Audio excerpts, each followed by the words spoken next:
Hello guys, my name is Adil Hussain and you're watching Adil Hussain, the English Guru. Here you'll learn English through Hindi. In today's video, we are going to learn the complete use of since and for.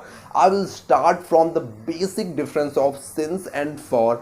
After that, I will teach you the use of since and for, and at last I will give you some quiz to remember all the things. So guys, without wasting time, let's get started.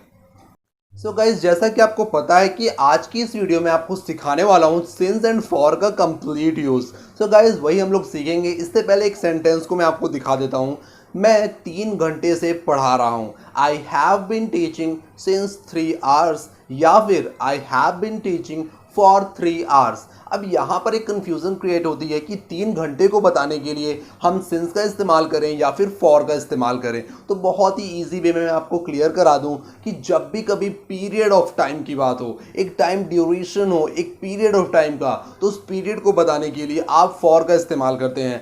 But अगर आपके sentence में एक point of time आ जाए, एक specific point आ जाए time का, तो वहाँ पर आप सिंस का इस्तेमाल कर देते हैं। जैसे मैंने सेंटेंस में कहा कि मैं 3 घंटे से पढ़ा रहा हूँ, तो 3 घंटा कोई स्पेसिफिक टाइम नहीं होता, ये एक ड्यूरेशन है, एक अंतराल है, एक स्पेसिफिक टाइम ड्यूरेशन है, और इसको बताने के लिए आप इस्तेमाल करेंगे फॉर का। जैसे मैं कहूं कि मैं 5 मिनट से इंतज़ार कर रहा हूं। अब यहाँ पर मैं इंतज़ार कर रहा हूँ 5 मिनट से।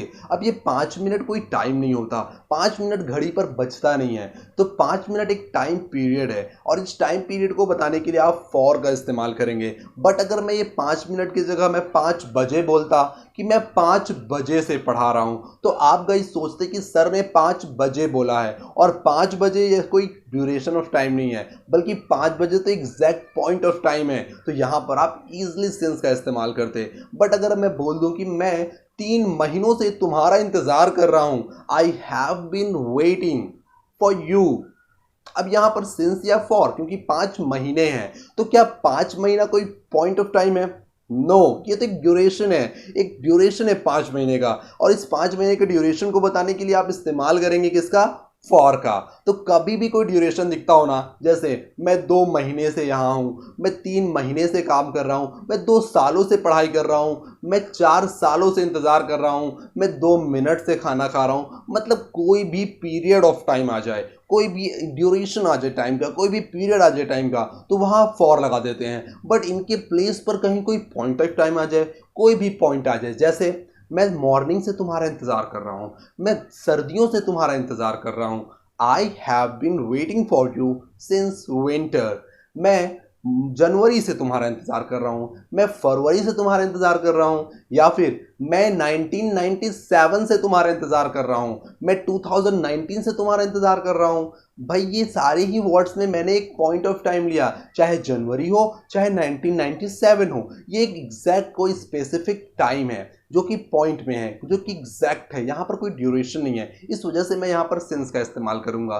तो गाइज मैं एक बार और रिपीट कर दूँ कि जब भी कभी पीरियड ऑफ टाइम हो, जैसे 5 मिनट, 5 दिन, 5 महीने, 10 साल, 20 साल, 5 घंटे, इस तरह से कुछ भी आपको बोलना हो ना, कोई भी लाइफ टाइम की भी बात कर लो, फॉर एन इंटरनिटी, यानी किसी भी चीज़ के लिए जो भी ड्यूरेशन से रिलेटेड होगी ना, उसमें आप फॉर लगाते हैं। इसके अलावा जो भी रेस्ट में बचता है, जितने भी exact time, point of time, जैसे बोल दिया जाए 5 बजे, 6 बजे, 7 बजे, 8 बजे, या फिर मंडे, ट्यूसडे, संडे, फ्राइडे, ये सारे पॉइंट ऑफ टाइम है, या फिर जनवरी, फरवरी, मार्च, अप्रैल, ये सारे पॉइंट ऑफ टाइम है। 2014, 2015, 2016 या कोई भी ईयर, ये सारे पॉइंट ऑफ टाइम है। तो इन सभी के साथ, पॉइंट ऑफ टाइम के साथ आप लगाते हैं सेंस को, और जो भी पीरियड आते हैं उनके साथ आप लगाते हैं फॉर को। तो आई होप गाइस ये बहुत अच्छे से क्लियर हो गया होगा। अब तो कोई डाउट नहीं रहा होगा कि आपको सेंस कहाँ पर लगाना है और फॉर कहाँ पर लगाना है।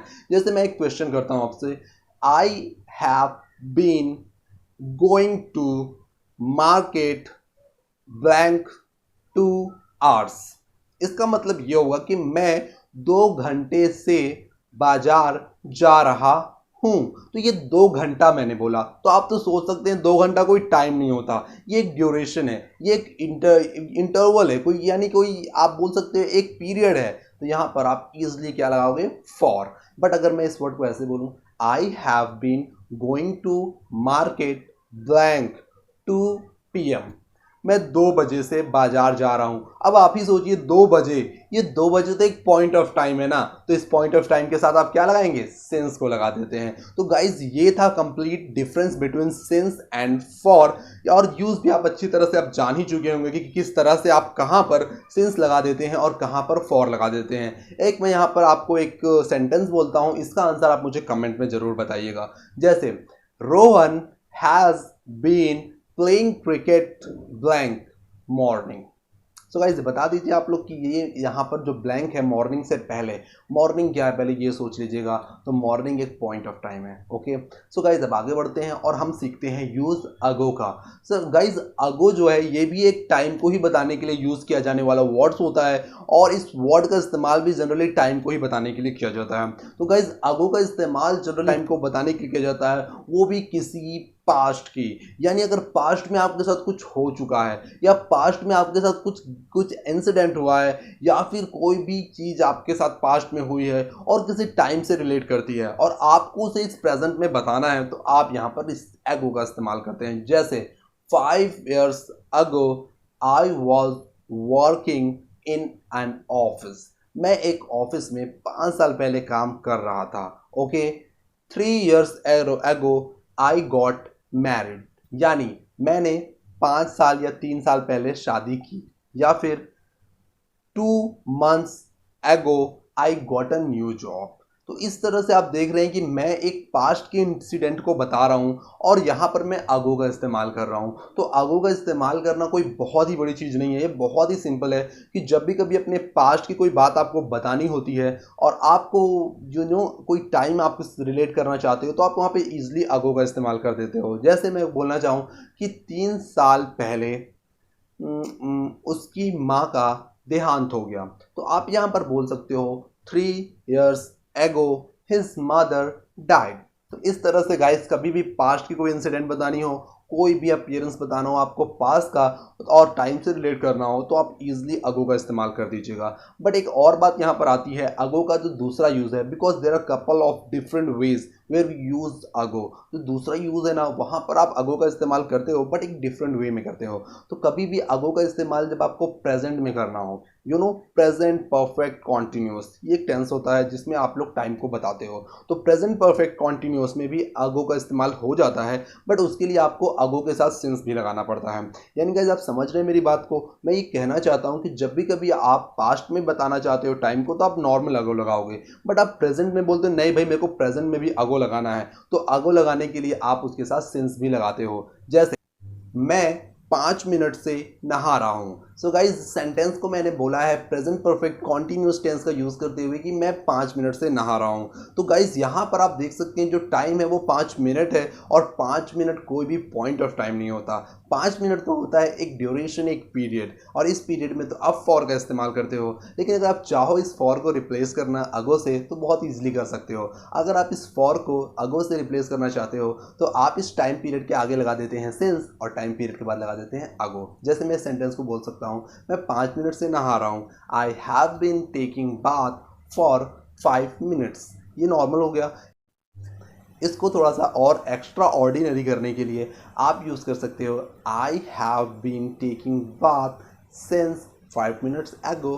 तो इस तरह से कहीं भी आपका फॉर लगता हो तो उस फॉर को फेंको और वहाँ पर आप सिंस अगो लगा सकते हो। मैं 5 दिनों से क्रिकेट खेल रहा हूँ। सिंपल है, 5 दिनों से। This is not a point of time, this is a period of time. 5 दिनों का एक पीरियड है, उस पीरियड से आप क्रिकेट खेल रहे हो। तो कभी भी पीरियड आता है तो मैंने आपको सजेस्ट किया है वहाँ पर आपको फॉर लगाना है, and this is a exact use of for also. So आपको यहाँ पर फॉर लगाना है। बट अगर आप अपने सेंटेंस को और एक्स्ट्रा ऑर्डिनरी दिखाना चाहते हो तो आप फॉर को हटा करके सिंस अगो लगा सकते हो। जैसे मैं 5 दिनों से क्रिकेट खेल रहा हूँ। I have been playing cricket for 5 days, but for हटा दिया जाए, I have been playing cricket since 5 days ago. तो इस तरह से आप फॉर को रिप्लेस कर सकते हैं सिंस अगो के साथ। तो ये था कंप्लीट यूज जिसमें मैंने आपको सिखाया सिंस, फॉर एंड अगो का पूरा इस्तेमाल। के अलावा भी कुछ वर्ड्स हैं जिनके साथ सिंस ही कंपलसरी लगता है। जैसे आपको चाइल्डहुड के साथ, यस्टरडे के साथ, और कभी भी किसी भी वर्ड के पहले लास्ट आ जाए, जैसे last night, last day, last morning, last year, तो कभी भी लास्ट के साथ कोई भी टाइम आता है तो लास्ट के साथ तो सिंस ही लगेगा। अब भले ही वो पीरियड ऑफ टाइम हो, पॉइंट ऑफ टाइम हो, डजंट मैटर, अगर लास्ट आ चुका है तो वहाँ पर आप सिंस ही लगाएंगे। Since last night, since last year, since last day, since last morning, इस तरह से आप सिंस के साथ लास्ट का ही इस्तेमाल, लास्ट आने के बाद हमेशा सिंस ही लगता है। रही बात यस्टरडे की, तो कभी भी आपको आप बीते हुए कल यानी यस्टरडे की बात बताना चाहते हो तो आप वहाँ पर भी सिंस का ही इस्तेमाल करते हो। और उसके बाद बच गया चाइल्डहुड। बहुत बार आप बचपन की बातें भी करते हो, जहाँ कि मैं अपने बचपन से ये करता आ रहा हूँ, अरे भाई बचपन से मैं खेलता आ रहा हूँ, तो बचपन मतलब चाइल्डहुड, और चाइल्डहुड के साथ हमेशा लगता है सिंस, सिंस चाइल्डहुड। तो इस तरह से कुछ वर्ड्स है जिनके साथ केवल सिंस ही लगता है, जो मैंने आपको बता दिए। तो गाइज ये थी कंप्लीट वीडियो जिसमें मैंने आपको सिखाया सिंस फॉर और अगो का कंप्लीट इस्तेमाल। गाइज आपके लिए एक सजेशन है मेरी तरफ से, आप इन कंटेंट्स को नोट करते चलें ताकि फर्दर आपके ये इस्तेमाल में आ सके, आपको दोबारा से वीडियो को खोलना ना पड़े। तो गाइज अगर आपने अब भी मेरे चैनल को सब्सक्राइब नहीं किया तो गाइज प्लीज़ मेरे चैनल को सब्सक्राइब करें, मुझे सपोर्ट करें, इस वीडियो को लाइक करें और शेयर करें। Till then take care, bye bye.